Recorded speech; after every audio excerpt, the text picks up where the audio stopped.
तुमच्या घरातही लसूण, कांदा, बटाटे, टोमॅटो किंवा इतर भाज्या सरळ फ्रीजमध्ये ठेवल्या जातात का? जर होय, तर हा व्हिडिओ शेवटपर्यंत नक्की पहा. कारण प्रत्येक पदार्थ फ्रीजमध्ये ठेवणं योग्य नसतं. 1. फ्रीजचा चुकीचा वापर आरोग्यासाठी धोकादायक ठरू शकतो. अनेक जण 2-3 दिवसांचा भाजीपाला एकाच वेळी आणून फ्रीजमध्ये ठेवतात. काही पदार्थांसाठी फ्रीज योग्य असतो, तर काहींसाठी नाही. चुकीच्या पद्धतीने साठवणूक केल्यास चव, पोषण मूल्य आणि गुणवत्ता कमी होऊ शकते. काही वेळा बुरशी किंवा जीवाणू वाढल्यास फूड पॉयझनिंगचा धोका वाढतो. कोणते पदार्थ फ्रीजमध्ये ठेवू नये? त्यासाठी शेवटपर्यंत व्हिडिओ पहा. 1. लसूण. लसूण फ्रीजमध्ये का ठेवू नये? लसूण हा प्रत्येक भारतीय स्वयंपाकघरातील महत्त्वाचा घटक आहे. जवळपास प्रत्येक भाजी, आमटी, मसाला किंवा चटणीमध्ये लसूण वापरला जातो. त्यामुळे अनेक गृहिणी आठवड्याभरचा लसूण एकाच वेळी सोलून डब्यात भरून फ्रीजमध्ये ठेवतात. यामुळे वेळ वाचतो असे वाटते, पण तज्ज्ञांच्या मते ही सवय काही परिस्थितीमध्ये चुकीची ठरू शकते. फ्रीजमध्ये ठेवल्यावरती काय होते? लसूण सोलल्यानंतर त्याचे नैसर्गिक संरक्षण करणारे बाहेरील आवरण निघून जाते. त्यामुळे त्याच्यावर ओलावा, हवा आणि सूक्ष्म जंतूंचा परिणाम लवकर होतो. फ्रीजमध्ये आर्द्रता असल्यामुळे काही वेळा बुरशी वाढण्याची शक्यता निर्माण होते. विशेषतः जर लसूण व्यवस्थित कोरडा नसेल किंवा बराच वेळ साठवून ठेवला असेल. यामुळे काय नुकसान होऊ शकतं? लसणाची चव आणि सुगंध कमी होतो. पोषण मूल्य हळूहळू कमी होऊ लागते. खराब झालेला किंवा बुरशी लागलेला लसूण खाल्ल्यास पोटाचे विकार किंवा फूड पॉयझनिंग होऊ शकते. योग्य पद्धत कोणती? शक्यतो अख्खा, न सोललेला लसूण खरेदी करा. तो कोरड्या, हवेशीर आणि अंधाऱ्या ठिकाणी ठेवा. गरजेनुसार पाकळ्या सोलून वापरा. जर सोललेला लसूण ठेवायचाच असेल तर हवाबंद डब्यात फ्रीजमध्ये ठेवा आणि काही दिवसात वापरून संपवा. लक्षात ठेवा, लसूण खराब झालेला, बुरशी लागलेला किंवा विचित्र वास येत असेल तर तो अजिबात वापरू नका. दुसरा पदार्थ आहे कांदा. कांदा फ्रीजमध्ये ठेवू नये का? यामागचे खरं कारण काय आहे? कांदा हा भारतीय स्वयंपाकघरातील असा एक पदार्थ आहे जो जवळपास प्रत्येक भाजी, आमटी, उसळ, रस्सा आणि मसाल्यामध्ये वापरला जातो. त्यामुळे अनेक घरांमध्ये एका वेळी भरपूर कांदे विकत घेतले जातात. काही जण वेळ वाचावा म्हणून कांदा आधीच चिरून ठेवतात आणि नंतर तो फ्रीजमध्ये ठेवतात. काही जण अर्धा उरलेला कांदा तसाच फ्रीजमध्ये ठेवतात. पण ही सवय योग्य आहे का? चला, यामागचं कारण समजून घेऊया. कांदा चिरल्यानंतर काय बदल होतात? कांदा चिरल्यानंतर त्याचे आतील भाग हवेशी थेट संपर्कात येतात. त्यामुळे त्यातील नैसर्गिक रासायनिक प्रक्रिया सुरू होतात. याच कारणामुळे कांदा चिरताना डोळ्यात पाणी येतं. मात्र एकदा कांदा चिरला की त्याचा ताजेपणा हळूहळू कमी होऊ लागतो. फ्रीजमध्ये ठेवला तर काय होतं? फ्रीजमधील ओलसर वातावरणामुळे चिरलेल्या कांद्यामध्ये जीवाणू वाढण्याची शक्यता वाढू शकते. विशेषतः तो झाकून ठेवला नसेल तर. शिवाय कांदा इतर पदार्थांचा वास सहज शोषून घेतो आणि स्वतःचाही तीव्र वास फ्रीजमध्ये पसरवतो. जर कांदा अनेक दिवस फ्रीजमध्ये पडून राहिला तर तो मऊ पडतो, त्यावरती काळे किंवा हिरवट डाग दिसू शकतात आणि बुरशी येऊ शकते. अशा कांद्याचा वापर करू नये. शरीरावर त्याचा काय परिणाम होऊ शकतो? खराब झालेला कांदा खाल्ल्यास पोटदुखी, उलट्या, जुलाब, फूड पॉयझनिंग यासारखे त्रास होऊ शकतात. कांदा योग्य प्रकारे कसा साठवावा? कांदे नेहमी कोरड्या, अंधाऱ्या आणि हवेशीर ठिकाणी ठेवा. प्लॅस्टिकच्या पिशवीत बंद करून ठेवू नका. जाळीच्या टोपलीत किंवा हवेशीर पिशवीत ठेवणं अधिक योग्य. कांदे आणि बटाटे एकत्र ठेवू नका. दोघांमधून बाहेर पडणाऱ्या वायूंमुळे ते लवकर खराब होतात. चिरलेला कांदा ठेवायचाच असेल तर हवाबंद डब्यात फ्रीजमध्ये ठेवा आणि 24 ते 48 तासांच्या आत वापरून टाका. लक्षात ठेवा, ताजा कांदा नेहमीच अधिक चवदार आणि पौष्टिक असतो. शक्यतो जेवढा लागेल तेवढाच कांदा चिरा आणि उरलेला बराच काळ फ्रीजमध्ये ठेवण्याची सवय टाळा. तिसरं आहे आलं. आलं फ्रीजमध्ये ठेवावं की नाही? आलं हे फक्त मसाला नाही, तर आयुर्वेदातही अत्यंत महत्त्वाचं औषधी द्रव्य मानलं जातं. चहा, काढा, भाज्या, आमटी, लोणची अनेक घरगुती उपायांमध्ये आल्याचा वापर केला जातो. त्यामुळे अनेक लोक एकाच वेळी भरपूर आलं आणून फ्रीजमध्ये ठेवतात. पण प्रत्येक वेळी ही पद्धत योग्य असेलच असं नाही. आलं फ्रीजमध्ये ठेवल्यावर काय होतं? आलं जर ओलसर अवस्थेत फ्रीजमध्ये ठेवलं तर त्यावरती हळूहळू बुरशी वाढू लागते. विशेषतः प्लॅस्टिकच्या पिशवीत बंद करून ठेवल्यास आत ओलावा साचतो आणि त्यामुळे खराब होण्याचा वेग वाढतो. जास्त दिवस फ्रीजमध्ये राहिल्यास आलं मऊ पडतं, सुरकुत्या पडतात, चव कमी होते आणि रस कमी होतो. बुरशी का धोकादायक असते? आल्यावरती पांढरी, हिरवी किंवा काळी बुरशी दिसत असेल तर ते आलं लगेच टाकून द्या. काही प्रकारच्या बुरशी विषारी द्रव्य तयार करू शकतात, जी शरीरासाठी हानिकारक ठरू शकतात. आता याची योग्य साठवणूक कशी करावी? आलं स्वच्छ करून पूर्ण कोरडं करा. हवेशीर आणि कोरड्या ठिकाणी ठेवा. जास्त दिवस वापरायचे असल्यास छोटे तुकडे करून फ्रीज करू शकता किंवा सुकवून सुंठ बनवू शकता. जर फ्रीजमध्ये ठेवत असाल तर हवाबंद डब्यात किंवा पेपर टॉवेलमध्ये गुंडाळून ठेवा. लक्षात ठेवा, आलं फ्रीजमध्ये ठेवलं म्हणून ते आपोआप विषारी होत नाही. पण ओलावा, चुकीची साठवणूक आणि जास्त काळ ठेवणं यामुळे ते खराब होऊ शकतं. म्हणून नेहमी ताजे आणि स्वच्छ आलंच वापरणं अधिक सुरक्षित असतं. 4. शिजवलेला भात. फ्रीजमध्ये ठेवताना कोणती काळजी घ्यावी? भारतीय जेवणात भात हा सर्वात जास्त खाल्ला जाणारा पदार्थ आहे. अनेक घरांमध्ये भात थोडा जास्त शिजवला जातो आणि उरलेला भात नंतर खाण्यासाठी फ्रीजमध्ये ठेवला जातो. ही सवय चुकीची नाही, पण तो कसा आणि किती वेळ ठेवला जातो त्याची सुरक्षितता अवलंबून असते. शिजवलेल्या भातामध्ये धोका का असतो? कच्च्या तांदळामध्ये बॅसिलियस नावाचं जीवाणू नैसर्गिकरित्या असू शकतात. भात शिजवल्यानंतर बहुतेक जीवाणू नष्ट होतात, पण काही जीवाणू उष्णतेतही जिवंत राहू शकतात. जर शिजवलेला भात 2 ते 3 तास खोलीच्या तापमानावरती तसाच ठेवला तर हे बीजाणू पुन्हा सक्रिय होऊन वेगानं वाढू शकतात आणि विषारी द्रव्य तयार करू शकतात. फ्रीजमध्ये ठेवला तर काय करावं?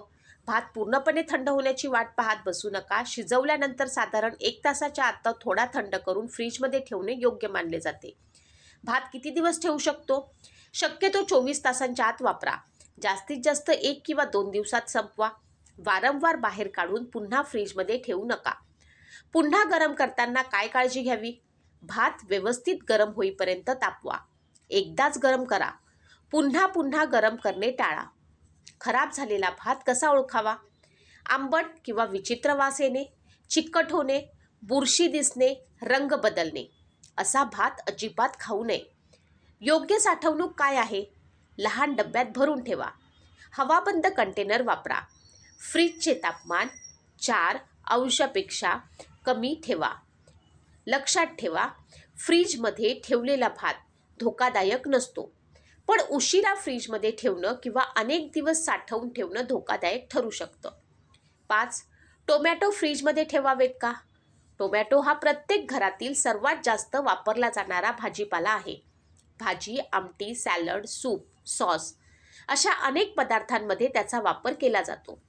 त्यामुळे अनेक लोक बाजारातून भरपूर टोमॅटो आणून थेट फ्रीजमध्ये ठेवतात. पण हे नेहमीच योग्य असतं का? टोमॅटो थंड तापमानाला संवेदनशील का असतात? टोमॅटो पूर्ण पिकण्यापूर्वी त्यामध्ये नैसर्गिक रसायन प्रक्रिया सुरू होतात. फ्रीजमधील कमी तापमानामुळे या प्रक्रिया मंदावतात. यामुळे नैसर्गिक गोडवा कमी होतो, सुगंध कमी होतो, गर पिठूसारखा होतो, चव बदलते. पोषण मूल्यावरती परिणाम होतो का?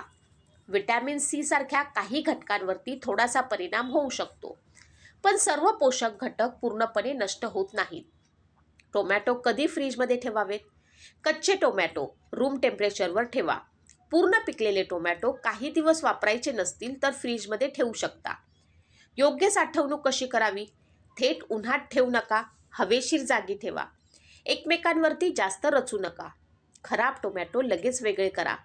लक्षात ठेवा, टोमॅटो फ्रीजमध्ये ठेवले म्हणून ते विषारी होत नाहीत, मात्र त्यांची चव, सुगंध आणि पोत कमी होऊ शकतो. 6. शिमला मिरची. शिमला मिरची ही विटॅमिन सी, अँटीऑक्सिडंट आणि फायबरने समृद्ध भाजी आहे. तिचा वापर पिझ्झा, नूडल्स, पुलाव, भाज्या, सॅलड आणि सँडविचमध्ये मोठ्या प्रमाणावर केला जातो. फ्रीजमध्ये ठेवल्यावर काय होतं? खूप कमी तापमानाला शिमला मिरचीची बाहेरील त्वचा मऊ पडू शकते. त्यामुळे कुरकुरीतपणा कमी होतो, चव थोडी बदलते, जास्त दिवस ठेवल्यास सुरकुत्या पडतात. आता ह्याची योग्य साठवणूक काय आहे? धुवू नका, वापरण्यापूर्वीच धुवा. पेपर बॅग किंवा व्हेजिटेबल ड्रॉवरमध्ये ठेवा. ओलसर ठेवू नका. किती दिवस टिकते? योग्य प्रकारे ठेवल्यास साधारण 5 ते 7 दिवस सहज टिकू शकतं. लक्षात ठेवा, फ्रीजमुळे शिमला मिरची विषारी होत नाही, पण तिचा ताजेपणा आणि पोत कमी होऊ शकतो. 7. काकडी फ्रीजमध्ये ठेवावी की नाही?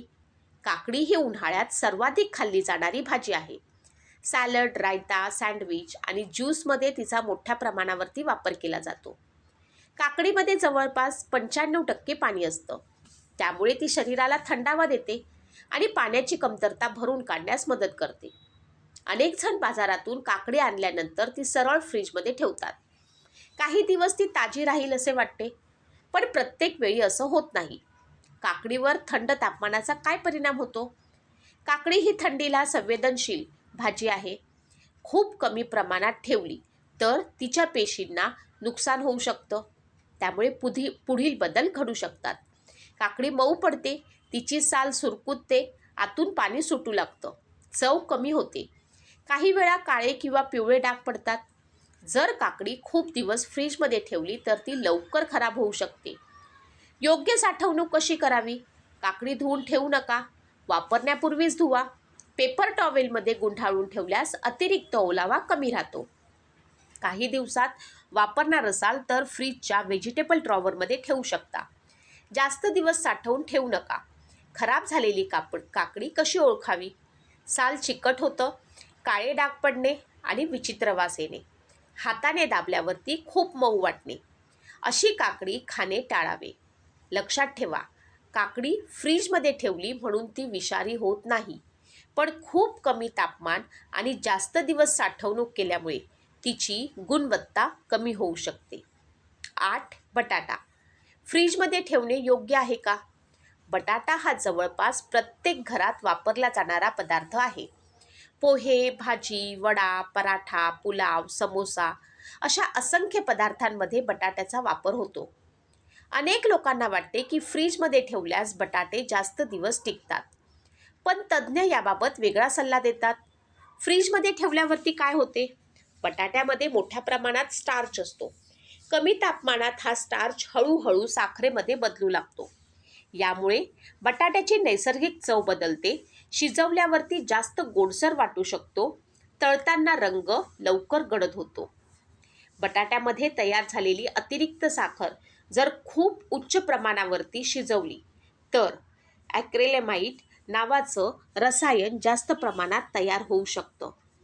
हे रसायन प्राण्यांवरील अभ्यासात चिंतेचा विषय ठरले आहे. त्यामुळे अनेक अन्न सुरक्षा संस्था बटाटे फ्रीजमध्ये न ठेवण्याचा सल्ला देतात. बटाटे योग्य प्रकारे कसे साठवावेत? अंधाऱ्या जागेत ठेवा. कोरड्या हवेशीर ठिकाणी ठेवा. प्लॅस्टिक पिशवीला बंद करून ठेवू नका. कांद्याजवळ ठेवू नका. सूर्यप्रकाशात ठेवू नका. हिरवे पडलेले बटाटे खाऊ नका. जर बटाटा हिरवा पडला असेल तर त्याला मोठे कोंब आले असतील तर त्यामध्ये सोलेनाइन नावाचं नैसर्गिक विषारी संयुग वाढू शकतं. अशा बटाट्यामुळे मळमळ, उलट्या, पोटदुखी, डोकेदुखी असे त्रास होऊ शकतात. लक्षात ठेवा, बटाटे फ्रीजमध्ये ठेवण्यापेक्षा थंड, कोरडी आणि अंधारी जागा ही सर्वोत्तम साठवणूक आहे. 9. केळी केळी फ्रीजमध्ये ठेवावीत का? केळी हे भारतातील सर्वाधिक खाल्ले जाणारे फळ आहे. अनेक लोक ती बाजारातून आणून लगेच फ्रीजमध्ये ठेवतात. फ्रीजमध्ये ठेवल्यावरती काय होतं? कच्ची केळी फ्रीजमध्ये ठेवल्यास त्यांची पिकण्याची प्रक्रिया मंदावते. त्यामुळे साल काळी पडू शकते. गर मात्र खाण्यास योग्य राहतो. चव पूर्ण विकसित होत नाही. योग्य साठवणूक काय आहे? कच्ची केळी बाहेर ठेवा. पूर्ण पिकल्यानंतर 1-2 दिवस वापरणार नसाल तर फ्रीजमध्ये ठेवू शकता. कोणते पदार्थ फ्रीजमध्ये ठेवायला हवेत? अनेक लोकांच्या मनात गैरसमज असतो की फ्रीज वाईट आहे, पण प्रत्यक्षात तसं नाही. हे पदार्थ फ्रीजमध्ये ठेवणं आवश्यक असतं. दूध, दही, लोणी, पनीर, चीज, अंडी काही देशांमध्ये आणि शिजवलेलं अन्न, मासे, चिकन, मटण, उघडलेले सॉस, उघडलेले ज्यूस हे पदार्थ बाहेर ठेवल्यास त्यामध्ये जीवाणूंची वाढ खूप वेगाने होऊ शकते. 11. कोणते पदार्थ शक्यतो फ्रीजमध्ये ठेवू नयेत? बटाटा, अख्खा लसूण, अख्खा कांदा, कच्चे टोमॅटो, कच्ची केळी, मध, कॉफी, ब्रेड जास्त दिवस ठेवल्यास लवकर शिळे होते. 12. अन्न साठवताना लक्षात ठेवण्यासारखे नियम कोणते आहेत? आठवड्याभराचा भाजीपाला एकाच वेळी आणू नका. जेवढा लागेल तेवढाच खरेदी करा. फ्रीज नियमित स्वच्छ करा. खराब झालेले पदार्थ लगेच काढून टाका. गरम अन्न थोडे थंड करून फ्रीजमध्ये ठेवा. कच्चे आणि शिजवलेले पदार्थ वेगळे ठेवा. फ्रीजमध्ये जास्त सामान कोंबू नका. थंड हवा फिरण्यासाठी जागा ठेवा. प्रत्येक पदार्थाची साठवणूक वेगळी असते. सर्व पदार्थांसाठी एकच नियम लागू होत नाही. निष्कर्ष: फ्रीज हा आपल्या स्वयंपाकघरातील अत्यंत उपयुक्त उपकरण आहे. मात्र फ्रीजमध्ये ठेवले म्हणून कोणताही पदार्थ आपोआप विषारी होत नाही. खरी समस्या निर्माण होते ती चुकीची साठवणूक, जास्त दिवस ठेवणे, ओलावा, बुरशी आणि जीवाणूंची वाढ यामुळे. म्हणून कोणता पदार्थ कुठे ठेवायचा, किती दिवस ठेवायचा आणि खराब झालेला पदार्थ कसा ओळखायचा हे प्रत्येकाने जाणून घेणे आवश्यक आहे. योग्य अन्न सुरक्षा पाळल्यास अन्नाची चव, पोषण मूल्य आणि आपल्या कुटुंबाचं आरोग्य दोन्ही सुरक्षित राहतात. आरोग्य हीच खरी संपत्ती आहे. त्यामुळे आपल्या रोजच्या छोट्या सवयीच भविष्यात मोठा फरक घडवू शकतात. मित्रांनो, कोणताही पदार्थ वाईट नसतो. तो योग्य पद्धतीने साठवला जातो की नाही हे अधिक महत्त्वाचं असतं. यामुळे अन्नाची योग्य साठवणूक करा. अन्न वाया जाऊ देऊ नका. आपल्या कुटुंबाच्या आरोग्याची काळजी घ्या. आजचा व्हिडिओ आवडला असेल तर लाईक, शेअर, सबस्क्राईब करा. पुन्हा भेटूया एका नव्या आणि महत्त्वाच्या विषयावरती. धन्यवाद. तोपर्यंत स्वतःची कुटुंबाच्या आरोग्याची काळजी घ्या, कारण निरोगी आयुष्य हीच खरी संपत्ती आहे. नमस्कार.